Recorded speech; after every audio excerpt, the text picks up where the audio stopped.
What's up, guys? Welcome back to another episode of Field Vision with Coach Clinton. I'm your host, Bryan Clinton, and today we're covering that final drive of the fantastic game we all just got to witness over the weekend. Oklahoma wins 34-30, and Dylan Gabriel's orchestration of the final drive was just textbook. It was precision. It was, any superlative you can add.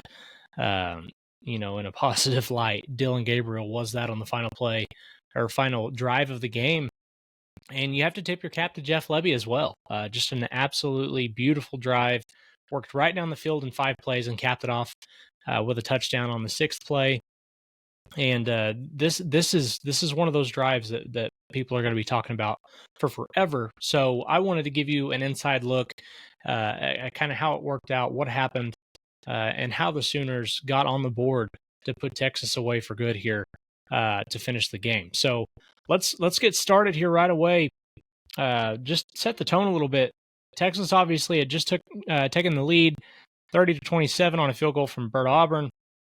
Oklahoma on the ensuing kickoff takes a touchback ball, gets set at the 25-yard line, and it's 1st and 10 there with 1:17 seconds left for Dylan Gabriel to work with.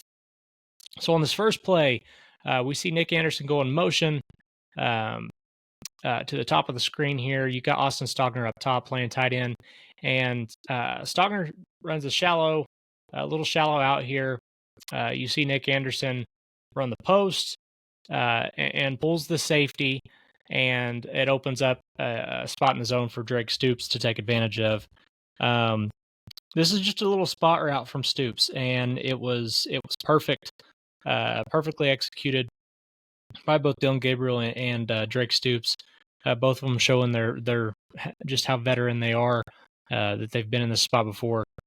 Snap to snap on this, it was 14 and a half seconds between this play and the next play. So they get lined up again. 14 and a half total seconds come off the clock, but just 7 seconds in game time comes off the clock here.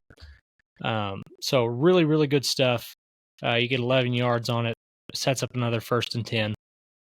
And to the next play we go. We've got spread running back to the right of the formation, and ball snapped at 1:10 seconds.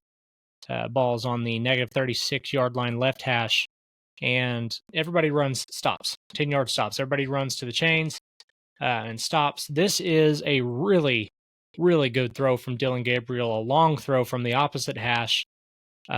He puts the ball where only Farouk can get it, and Farouk comes to the inside, which, initially looks like a mistake, but he's able to break the tackle, get back to the outside, get out of bounds, stop the clock at 1:02 seconds, and they're still working with tempo here.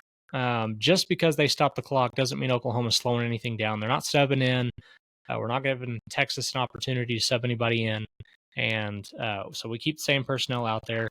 23.3 seconds in real time comes off the clock between the second play and the third play of this drive. Only 8 seconds on the game clock. So this is excellent time management from the Oklahoma offense. Just really, really good job. You can tell that they are used to this. This is something that they do all the time in practice. Very well executed from them. And they're comfortable. And 2 plays in, you're already in Texas territory. So on the third play, the ball is snapped at 1:02. There's 26 seconds left on the game clock, or on the play clock, rather. And Stoops runs another spot route here. The difference is you've got a couple of guys in the zone that are just kind of hanging out. And Dylan Gabriel makes this play with his feet. So there's a four-man rush, and it gets home. But Gabriel's able to escape that, get out of the pocket, and when he does that, it pulls Jalen Ford and number 2 off of out of their zone a bit, just enough to allow Drake to work downfield even further, and he finds a soft spot in the zone, and he is naked. I mean, he is wide open. nobody within 10 yards of him. And he's able to turn this into a 28-yard gain and sets Oklahoma up inside the Texas red zone. And when he's tackled, there's 53 seconds left still on the clock. So remember, this drive started with 1:17 on the clock. So you had only 24 seconds of game time from Oklahoma being tackled in Texas territory, deep in Texas territory in the Texas red zone when you started on the Oklahoma 25 to begin this drive. So again, really, really good clock management here. And then we head to the next play where so the ball snapped at 48 seconds left. Oklahoma is in the red zone. We've got sluggos here. So a sluggo is slant and go. Everybody across the board runs them here. And Nick Anderson is able to get the corner to bite on the slant here. And when he does so, it forces this Texas defensive back to, I mean, he panics. He pushes, he forces Nick Anderson out of bounds here and gets the pass interference call. This is massive. Not only does this stop the clock at 42 seconds, but it also moves the ball from the 20-yard line to the 6-yard line and sets up Oklahoma first and goal. Again, this is really, really big.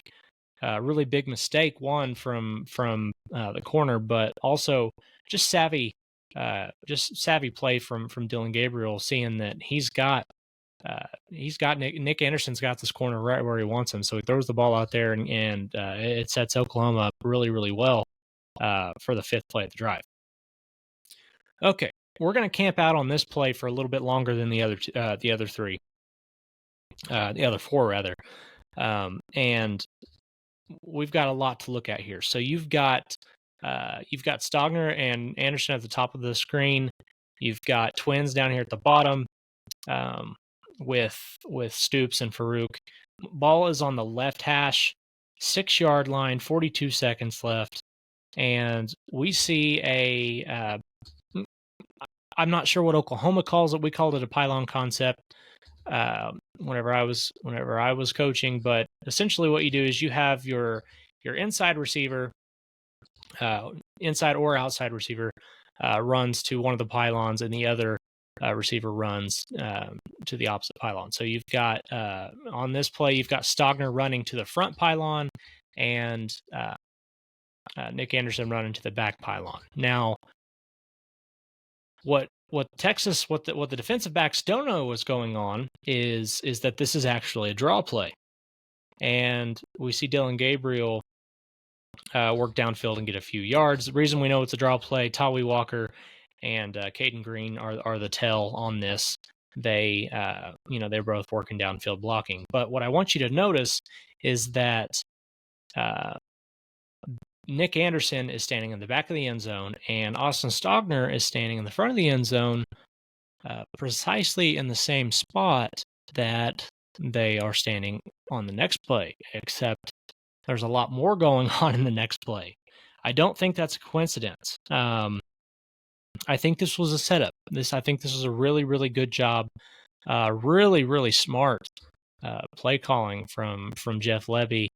I think he notices on this play, Dillon Gabriel, obviously with a draw, makes it look like he is stepping back to pass, and you see the Texas defensive backs.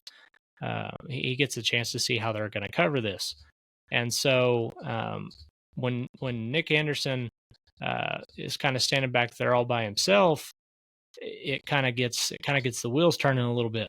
And so on the next play, very next play, we see trips down at the bottom, and Anderson works to the top of the screen in motion. What happens here is when he goes in motion, it's quite obvious that number 2 here is who is in man coverage on him. Number 2 is in man coverage. He calls for a switch. You see him motioning out to 28, it looks like, He turns. You can't tell whether or not he's yelling at the guy, but he is at least motioning that that's your guy. And it appears that 28 understands to pick him up. The problem is whenever these guys actually go to run their routes, there's obviously some confusion because your edge man who looks to be in coverage is actually coming on the blitz. So this is the first time in the entire drive that Texas actually brings more than 4 guys. And so you've got 2 guys coming on the edge. And before we go any further in this play, yes, that is Walter Rouse blocking 2 guys on the edge. He is blocking 2 guys on the edge. If he doesn't make this play right here, Dylan Gabriel doesn't get the ball off in time. And who knows what happens? Who knows what happens after that? And so Walter Rouse, with an incredible effort play here to pick up 2 guys on the blitz. That confusion on the defensive back's end, being confused with their assignments on the motion, it leaves Anderson wide open in the back of the end zone. And I 100% believe that this is a play Jeff Lebby got a chance to look at on the play before, but uses motion to disguise the same route concept, and you've got a guy come wide open for the touchdown to win this game. So, I mean, just absolutely magnificent clock management from the Oklahoma staff and Oklahoma offense here. Something that was an issue at many times last season has been a strength, and for Brent Venables to use all 3 of his timeouts before this drive and to preserve enough time to give Oklahoma the chance to get down the field and score and win this game. It just shows how far this staff has come in the calendar year that we've just witnessed. So just a huge win for Oklahoma. A huge showing from the Oklahoma offense there to end the game. And obviously there were some really big time defensive plays in this game as well, which we will cover in the second half of this week, considering we don't have an opponent for Oklahoma to look at. So I'll get back on the board here and find some defensive plays to go over and to help you guys take a look at later on this week. But for now, that's all we're going to do tonight. And guys, make sure you're checking out what we've got over on OU Insider. It's a really good time to join what we've got going on over there. Brandon and Parker and Jesse and myself, we're posting all kinds of content each and every day. Parker and Brandon are obviously among the best in the business covering recruiting, and Jesse and I do our best to keep you guys updated on everything team-wise. So make sure you guys are checking us out over there. And thank you again for all the support and all the excitement about this Field Vision series. I really enjoy doing it. I'm glad you guys like it.